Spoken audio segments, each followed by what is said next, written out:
ಎಲ್ಲರಿಗೂ ನಮಸ್ಕಾರ. ಮಂಜುಶ್ರೀ ಕೈ ರುಚಿಗೆ ಸ್ವಾಗತ. ಇವತ್ತು ನಾನು ಸಖತ್ ಈಸಿ ಆದಂತಹ ಒಂದು ಸ್ವೀಟ್ ರೆಸಿಪಿಯನ್ನು ತೋರಿಸ್ತಾ ಇದ್ದೀನಿ. ಹುರಿಗಡಲೆಯಿಂದ ಲಾಡನ್ನು ಹೇಗೆ ಮಾಡೋದು ಅಂತ ತೋರಿಸ್ತೀನಿ. ತುಂಬ ಸುಲಭವಾಗಿ ಇದನ್ನು ಮಾಡ್ಕೋಬೋದು. ಪಟ್ ಅಂತ ಒಂದು 10 ಮಿನಿಟ್ಸ್ ಒಳಗಡೆ ಇದನ್ನು ಮಾಡ್ಬೋದು. ಹಾಗೆ ತುಂಬ ಕಡಿಮೆ ಸಾಮಗ್ರಿಗಳನ್ನು ಉಪಯೋಗಿಸ್ಕೊಂಡು ರುಚಿಯಾದಂತಹ ಒಂದು ಸ್ವೀಟನ್ನು ರೆಡಿ ಮಾಡ್ಕೋಬೋದು. ಹೇಗೆ ಮಾಡೋದು ಬನ್ನಿ ನೋಡೋಣ. ಇಲ್ಲಿ ನಾನು ಮಿಕ್ಸರ್ ಜಾರಲ್ಲಿ ಹುರಿಗಡಲೆಯನ್ನು ತೊಗೊಂಡಿದ್ದೀನಿ, ಹಾಗೆ ಸಕ್ಕರೆಯನ್ನು ಹಾಕ್ಕೊಂಡಿದ್ದೀನಿ. ಅದೇ ರೀತಿ ಏಲಕ್ಕಿಯನ್ನು ಹಾಕ್ಕೊಂಡು ನುಣ್ಣಗೆ ರುಬ್ಬಿ ಪುಡಿಯನ್ನು ಮಾಡ್ಕೊಳ್ತಾ ಇದ್ದೀನಿ. ಪುಡಿ ಎಷ್ಟು ನುಣ್ಣಗಾಗುತ್ತೋ ಅಷ್ಟು ಚೆನ್ನಾಗಿರುತ್ತೆ. ತರ್ತರಿಯಾಗಿದ್ದರೆ ಅಷ್ಟೊಂದು ಚೆನ್ನಾಗಿರೋದಿಲ್ಲ. ನೀವು ನುಣ್ಣಗೆ ಪುಡಿ ಮಾಡಿ ಇಟ್ಕೋಬೇಕು.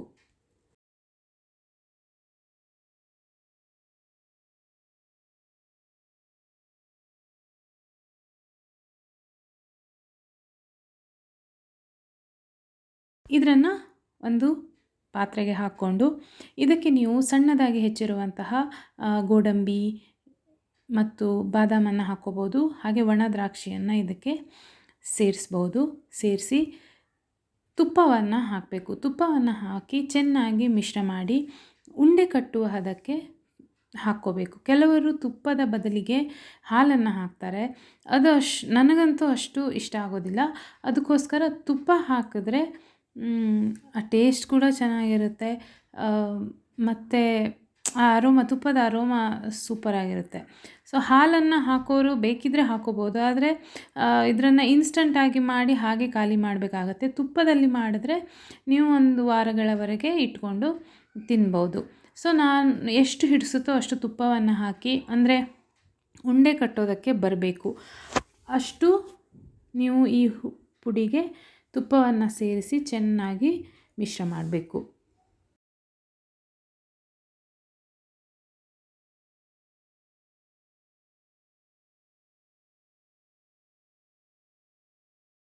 ಸ್ವಲ್ಪವೇ ತುಪ್ಪವನ್ನು ಸೇರಿಸಿ ನೋಡ್ಕೊಳ್ಳಿ. ನೀವು ಕೈಯಲ್ಲಿ ಮಿಶ್ರ ಮಾಡಿ ಉಂಡೆ ಕಟ್ಟಿ ನಿಮಗೆ ಚೆನ್ನಾಗಿ ಉಂಡೆ ಕಟ್ಟೋದಕ್ಕೆ ಬರುತ್ತೆ, ಲಾಡು ಮಾಡೋದಕ್ಕೆ ಬರುತ್ತೆ ಅನ್ನೋವರೆಗೂ ತುಪ್ಪವನ್ನು ಸೇರಿಸ್ಕೋಬೇಕಾಗತ್ತೆ.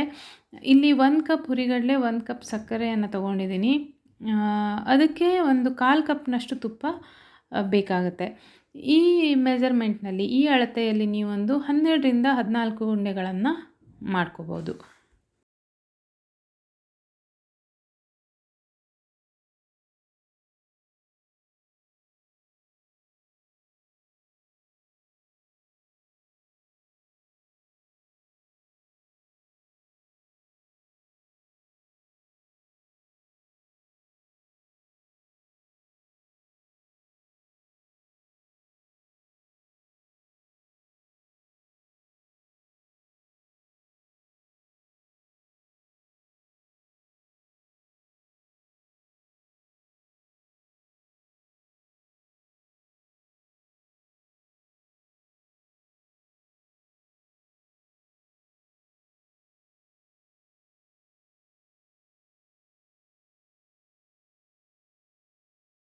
ಹೀಗೆ ಮಿಶ್ರ ಮಾಡಿ ಉಂಡೆಗಳನ್ನು ಕಟ್ಟಿದರೆ ರುಚಿಯಾದಂತಹ ದಿಢೀರಾಗಿ ಮಾಡಿಕೊಳ್ಳುವಂತಹ ಹುರಿಗಡಲೆ ಉಂಡೆ ರೆಡಿಯಾಗುತ್ತೆ.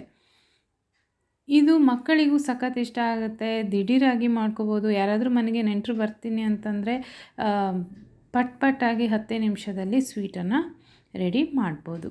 ನೀವು ಮಾಡ್ಕೊಳ್ಳಿ, ನನಗೆ ಫೀಡ್ಬ್ಯಾಕನ್ನು ಹೇಳಿ. ನಿಮಗೆ ವಿಡಿಯೋ ಇಷ್ಟ ಆಗಿದ್ದರೆ ಪ್ಲೀಸ್ ಲೈಕ್ ಮತ್ತು ಕಮೆಂಟ್ ಮಾಡಿ, ಹಾಗೆ ಹೆಚ್ಚು ಶೇರ್ ಮಾಡಿ. Thank you.